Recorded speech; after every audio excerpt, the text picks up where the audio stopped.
Welcome back for some more Battle Spot action. Today, we are using the team of Kangaskhan, Landers Farron, Cresselia, Heatran, Amoonguss, and Azumarill. I am James Baek, the one who is battling here today for you guys. And yeah, two battles. Let's get started. We got a 1571 rated player from Japan as our first opponent of the day.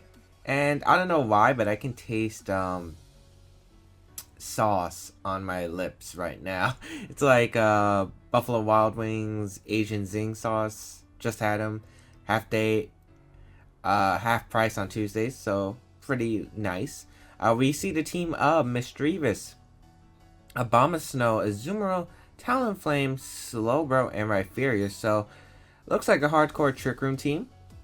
Actually, Misdreavus is a Pokemon that got second at the 2013 U.S. Nationals by Inosh. It was a really cool team. He had the core of Abomasnow and Misdreavus. Looks like the Mega Pokemon will either be Slowbro or Abomasnow. It's kind of hard to say because they're both viable without a Mega Evolution. His team is really weak to the combination of Amoonguss plus Heatran, so I'll keep my eye on that. I think it's pretty safe to say I'll go Kangaskhan. Yeah, Kangaskhan's pretty safe. Kangaskhan, Talonflame, Amoonguss, and Heatran I think are just pretty safe in general. Yeah, I'd expect him to bring Talonflame because of the Amoonguss. You really want to get rid of Amoonguss before you want to set up Trick Room. Otherwise, Amoonguss is usually the slowest thing on the field. It can just keep going for Spore and stuff. Misdreavus or Slowbro, it has to be one of them. Maybe Slowbro, because I think Slowbro would complement the Abomasnow because it does threaten my Heatran for Scald. But we'll see. We'll see. I could definitely see Slowbro, Talonflame, and Abomasnow. I could definitely see those Pokemon coming. So we'll see what my opponent decides to lead here. As I'm just going to lead Kangaskhan and Azumarill. Pretty safe, pretty solid, pretty standard. Against my opponent's Abomasnow, and it looks like Misdreavus, so that is alright by me. I do not mind that at all. I do not mind that at all. Snowwarn's gonna activate. He has some options. He can go for a Blizzard, which I think would be pretty fine. He could go for a Woodhammer Giga Drain. Or if he's like the last opponent who has Earthquake, if you guys didn't see that episode, he could go for the Earthquake here. But I'm going to just fake out the Misdreavus and go switch out Azumarill into Heatran. I could have went for the knockoff into Misdreavus. I think that's a very viable play. But I think I'll just play it safe and threaten the Abomasnow and the Heat Wave plus Overheat. Fake out plus Return plus Overheat plus the Hail damage will do a lot of damage to this Misdreavus. So we'll see what he decides to do here. It's actually going to be to protect. I do not mind. Maybe he's scouting out for a low kick, maybe a fire punch, a double edge, or a superpower from the Azumarill, which are all possible options. He does flinch, which is really nice. And he used up his protect. Yes, nice, nice. I don't know. He would probably switch into Slowbro if he has it. I'm going to go for the return, and I'm actually going to overheat the Misdreavus. Since Abomasnow's not a threat, and most likely is going to switch out, I anticipate the Slowbro coming out. That is the Rhyperior, so I do not mind that. That's a good switch also, especially if it's like a Salt Vest or something. We get the return off onto Misdreavus. That does a lot of damage. Here comes the overheat. That's more damage, and Misdreavus, yeah, I don't think you're living that. Misdreavus, you have a lot of special defense with the Violet boost, but you're not living that overheat. I think it's pretty safe. Abomasnow couldn't do much to my Pokemon. The worst it could have done was go for an Earthquake, HP Ground, or maybe a Blizzard Freeze. But I didn't think he would do that. And now I'm up 4-3, and I got rid of one of his options for Trick Room. If he has a Slowbro, it's the time to bring it out. It's actually Talonflame, so I got rid of his Trick Room option guaranteed. So that is excellent. Extremely good for me. Getting rid of the Talonflame seems more important right now. Yeah. Yeah, I'm gonna protect Heatran and just go for the return into Talonflame. He could have Will-O-Wisp. That's definitely a potential option. I don't really care about my Kangaskhan at this point. Kangaskhan doesn't do much. I can win with Heatran plus Azumarill plus Amoonguss. So I will protect my Heatran here as we are going to see a Brave Bird, and that's going to go into Kangaskhan, and that should put him in guaranteed range of the return. So I did not mind this trade-off one bit. Yeah, I don't mind this trade-off one bit. As he's going to take recoil damage, here comes the return onto the Talonflame. That is going to pick up the knockout. So Talonflame's going to go down, and we'll see probably an Earthquake here, or maybe a throw run from the Rhyperior. As we do see the Earthquake, which is fine. As Earthquake is going to knock out my Kangaskhan 100%. And I am still scared of the Rhyperior, not gonna lie. I am still scared of the Rhyperior. I'm gonna bring out a Azumarill because Amoonguss is slower than a Bomb Snow, and I could potentially get Earthquake plus Blizzard knocked out. Although he looks like min speed on all of his Pokemon, I'm gonna bring out a Azumarill. And I think I'll just go for the Aqua Jet into Rhyperior, and since I protected Heatran, I need Heatran to win the game. I think I'll switch out into Amoonguss. Like, the worst, like, there are two plays I think he does. It's either protect Rhyperior, go for the Giga Drain or Wood Hammer onto the Azumarill, or he would go for the protect with a Bomb Snow and just go for the Earthquake again. And either way, I should be able to survive. If I just, because the worst play here is if he goes for that Wood Hammer play. But then again, I would be able to get a free switch out into my Heatran, and Aqua Jet should put Rhyperior in range of the Earth Power. Although this is Rhyperior we're talking about, and the Bomb Snow is going to protect, so that is great. Just what I wanted. Just what I wanted. Here comes the Aqua Jet. Going to target down the Rhyperior. Looks like Solid Rock weakness policy. Ooh. Let's see how much this Earthquake will do. I'm not exactly scared too much unless the Bomb Snow carries Earthquake itself or a Hidden Power Ground. Earthquake's going to do a lot of damage. Azuma's actually able to survive. That's huge. That's actually really huge. I'm surprised both my Pokemon were able to take that pretty fine. I think he's forced to protect Rhyperior. The hail damage should put him in Earth Power range soon. So either way, I think I lock up the game here. I think I'll just double protect here to scout out his protect, because I think he's forced to protect, and then go for the Aqua Jet the following turn. So we're going to double protect here. As Rhyperior does go for the protect, he has to go for a double the following turn. And let's see what the Bomb Snow goes for. It's probably the Blizzard. Probably the Blizzard. Yep, the Blizzard's going to come out into my double protect, and now hail has stopped. But I'm pretty sure the Rhyperior is still in Earth Power range. So I can just Aqua Jet the Rhyperior and switch out Moongus into Heatran. And he has to freeze. Okay, he has to get a double protect and then freeze my Heatran in order to win the game. But he has to land Blizzard in order to do that. Since without hail, it's 70% accurate. I'm hoping this works. He does fail to protect, and as long as he doesn't freeze my Heatran, or if he reveals the Earthquake or Hidden Power Ground and gets a critical hit, then it should be game.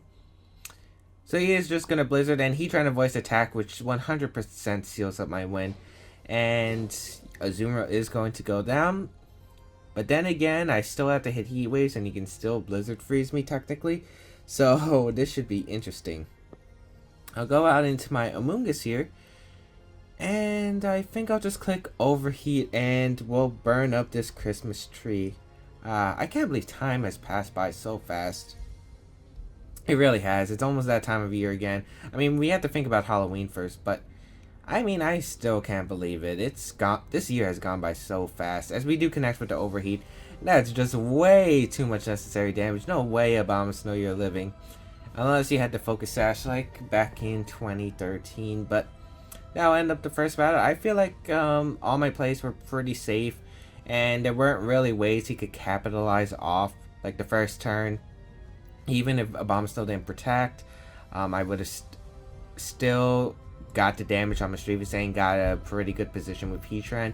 And the second turn, even if he didn't switch out Bomb Snow, unless he had that Blizzard or froze me, or got an Earthquake, Hidden Power Ground off, I don't think there's really any way he could really capitalize off. So I gave my opponent very little chance to win the game from the start.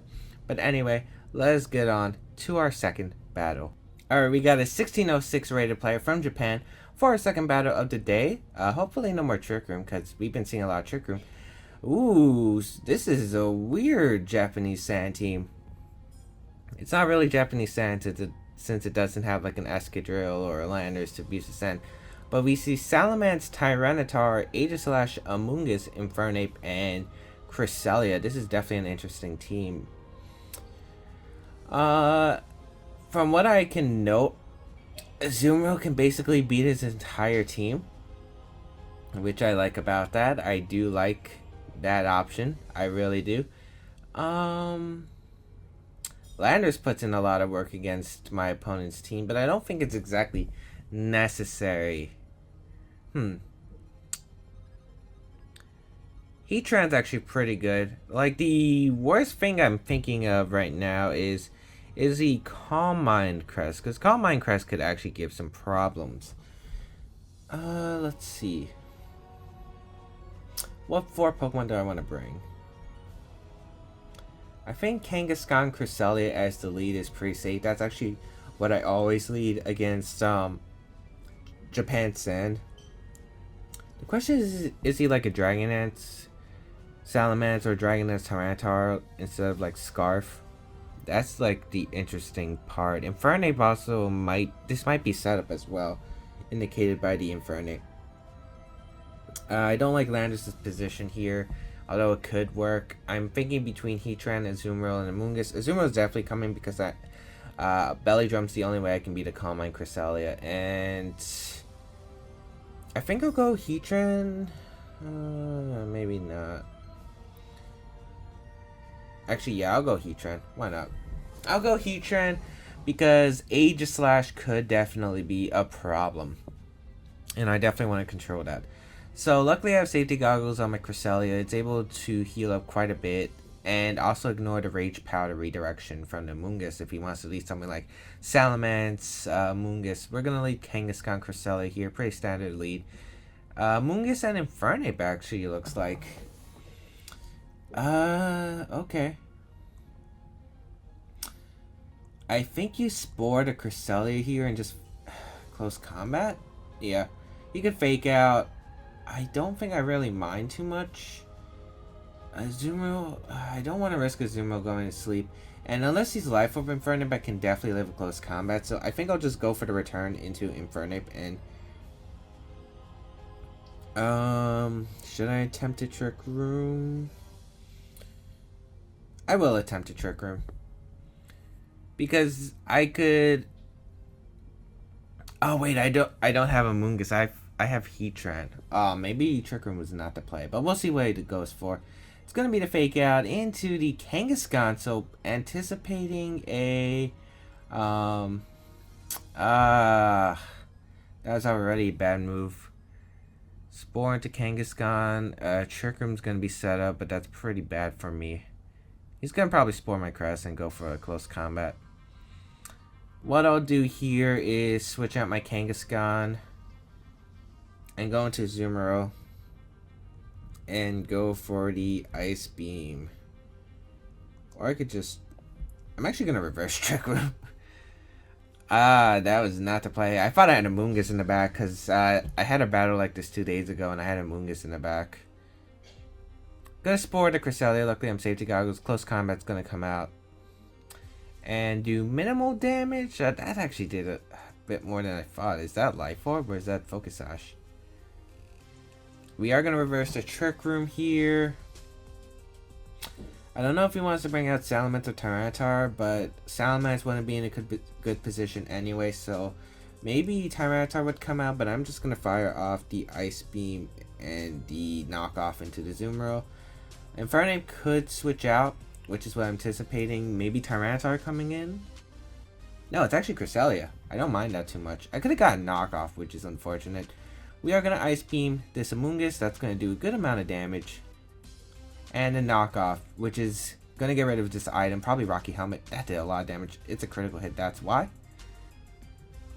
And we're probably going to see the Spore into the Azumarill. So, unfortunately, our Azumarill is not looking that good. And here, and maybe he's Mega Tyranitar. I'm gonna go for the knockoff into Cresselia and Ice Beam. I just want to scout if this is Calm Mind Crest, and I want to take a sleep turn. Get rid of it. Ice Beam will hit the Amoonguss. It breaks the Infernape's Focus Sash. And, obviously hits the Salamence on the switch in. I don't know if he brought Tyranitar. He's gonna withdraw Amoonguss, so I'm guessing Infernape's coming out. It's actually Salamence. Not a good play by my opponent. If he wants to Intimidate, maybe he's setting up for a Calm Mind Sweep? No, he has Psychic. He just goes for the Psychic, which I do not mind unless he crits me. That's a problem. Crit matters because that limits one turn Azumarill could be on the field. Ice Beam, gonna knock out the Salamence, and I can win technically if this isn't Calm Mind Crest. If this is Toxic Crest, it could be a bit of an issue, but then again we have Heatran. So, Infernape's gonna come out. Calm Mind Crest can still lose to Kangaskhan, so I think I'm content with that. Close Combat doesn't knock out Azumarill at this range, but he might just... Well, you should Fake Out in Psychic. Yeah, you should Fake Out in Psychic. I'm gonna go into Heatran here and go for the Hidden Power Ground and break the Focus Sash. If we Close Combats here, I mean, it's still not the worst position. It could get ugly, but it's not the worst position. And I do want to get the knockoff on Cresselia because the knockoff could be huge. Oh, we're going to see Helping Hand. Is this Helping Hand Overheat or Helping Hand Close Combat? It's going to be Overheat. Oh, wait, that's into Crest. And Crest can definitely take that. Yeah, it didn't even take half. We're going to get the Hidden Power Ground off onto this. Okay, so he's Helping Hand. Psychic Helping Hand. Maybe Trick Room. I don't think it'd be Trick Room, but I'm going to protect Heatran here and just go for the Moonlight here. I have no reason not to Moonlight here. I just heal back all the way up. He doesn't really have any way to stop that. I'm really surprised he didn't bring Tyranitar because he really has no options for my Crest other than Toxic. Especially if he went for the Helping Hand. I'm assuming that he doesn't really have anything for it. As Amoonguss is going to come out, which is surprising, switching to Heatran. I don't think I would be setting up Trick Room in this position here, but we are going to get the Moonlight off. If this is like a weird Calm Mind Helping Hand set. But then again, he wouldn't have Moonlight most likely. He goes for Trick Room. Interesting. I do not mind this position at all though. I can switch out Heatran, go out into my Azumarill here, and go for the Ice Beam. I have no reason not to Ice Beam the Amoonguss. Cresselia's in a very safe position here. And I can save my Heatran because it looks like it walls to Cresselia here, especially if he's like the Toxic variant. Spore into the Azumarill who's already asleep. We're going to get the Ice Beam off. And that is going to target down the Amoonguss. Almost picks up the knockout. Not quite. As Trick Room is actually going to reverse. I think he was expecting... Alright, I see what my opponent was doing. He was going to hope that the Ice Beam was able to knock out the Amoonguss, and then he could got switch it into Infernape, but either way, I still think we're in a fine position. I can just go for the knockoff into Cresselia and go for the Hidden Power into the Amoonguss in case he wants to switch out. Amoonguss is going to protect, which is fine. I would really like this knockoff here, though. Psychic is going to go into the Azumarill. Please wake up. And yeah, the crit did matter. And unfortunately, Azumarill is asleep. But I could always Trick Room up. So we saw Trick Room. We saw Helping Hand. Yeah, I don't think this is Calm Mind. So I feel like we have a very solid chance of winning this game. Still going to go for the Hidden Power Ground into Amoonguss because it is the best play no matter what. Hidden Power Ground should be able to pick up the knockout at that range. And it catches the Infernape on the switch in. And picks up the knockout. He's going to make that switch out. Go out into Infernape. I wouldn't be surprised to see a Trick Room here. No, he just goes for the Psychic, which should guarantee me the game. Okay. And we get the Hidden Power Ground onto the Infernape. That knocks out the answer for Heatran unless he carries Hidden Power Ground or fighting on this Cresselia. The Infernape is going to go down. I would assume... I don't think... He might have Icy Wind as his last move. Or Ice Beam. Amoonguss is going to come out. I'm going to fire off the Heat Wave and Trick Room. His only chance is for him to protect and go for his own Trick Room, so I feel like this is fine. He's gonna protect Amoonguss, and I'm guessing he's gonna Trick Room and try to get me to sleep. Heat Wave is gonna come out, target down that Cresselia, and we're gonna finally start chipping away at this Cresselia. Luckily, Cresselia doesn't do much on the field except support. As yep, he did go for the Trick Room, and I did reverse it, and hopefully he doesn't get the double. Either way, I still think this game is over. He can't touch my Cresselia with Moonlight, and he can't touch my Heatran, and I think he should just forfeit. I don't think he had any way to win. Even I'm winning on timer because I have all 4 of my Mons, and yeah, he's just going to forfeit, and that is going to be a good game to my opponent. So, hope you guys enjoyed today's episode. I think I played really well. I think I basically made all the plays that I needed to do to win. Had what I wanted to do basically planned out, and also yeah, I think the Salamence switching, when he switched out Amoonguss into Salamence, I think that was just not the right play in general. I mean, you don't lose your Mega Pokemon. After he lost Salamence, it was like his only offensive pressure other than Infernape, and Infernape couldn't even touch the Cresselia. At least Salamence could go for a powerful Hyper Voice or Double Edge or Draco Meteor or something. So losing the Salamence like that really wasn't the best call from my opponent, and I think that's where he really majorly screwed up. Also not bringing Tyranitar, because I think Tyranitar, or at least Aegislash, in order to threaten my Cresselia, because he brought 2 things that he didn't bring the 2 things that he needed to bring against Cresselia. I guess maybe he was thinking I was going to lead like Kangaskhan and Azumarill, but I don't think that's generally safe against teams like his, because he has Cresselia, which is a potential for Trick Room. He has Amoonguss, and he has Salamence, and those Pokemon really give just a straight up Kangaskhan Azumarill lead very hard time. It gives it a very hard time. And I do like bringing Azumarill to that matchup. I just rather prefer doing an end game with that, because once I get rid of Salamence and chip the Amoonguss, I think it's pretty easy to win with the Azumarill from there. But anyway, hope you guys enjoyed today's episode. If you guys did, please leave a like down below to show your support for the video. Be sure to share it with your friends as well. If you guys have any questions, feel free to write them down in the comment section down below, and I will definitely try to respond to them. And if you guys want extra content or want to check out the rest of my social medias, there's my Patreon page where you guys can get cool rewards. There's my Twitch channel, which I will be starting streaming soon once Sun and Moon can come out, and all that. I cannot wait for that. But there's also my Twitter if you guys want to keep updated, and yeah. Otherwise, I'll see you guys around in another video.